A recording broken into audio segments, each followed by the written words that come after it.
ভেঙে চুরমার বাঁধ, স্রোতের তোড়ে রেহাই পায়নি বসত ঘরও। প্লাবিত হচ্ছে একের পর এক গ্রাম। ভারতের মেঘালয় থেকে নেমে আসা এই ঢলে সুনামগঞ্জের দোয়ারা বাজার উপজেলার সুরমা, চেলা, চলতি, মরাচেলা, খাসিয়ামারা, মৌলা, কালিউরি ও ধুমখালি সহ সকল নদীর পানি বিপদসীমার উপর দিয়ে প্রবাহিত হচ্ছে।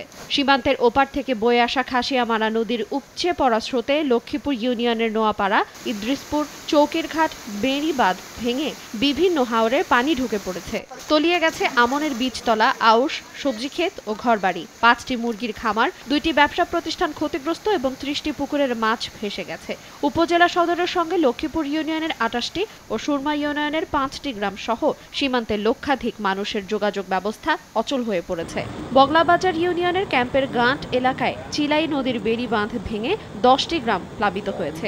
এছাড়া বাংলাবাজার ইউনিয়নের পেটপাড়া, চৌধুরীপাড়া, পুরান বাসতলা গ্রামের অনেক ঘরবাড়ি পানি ঢুকে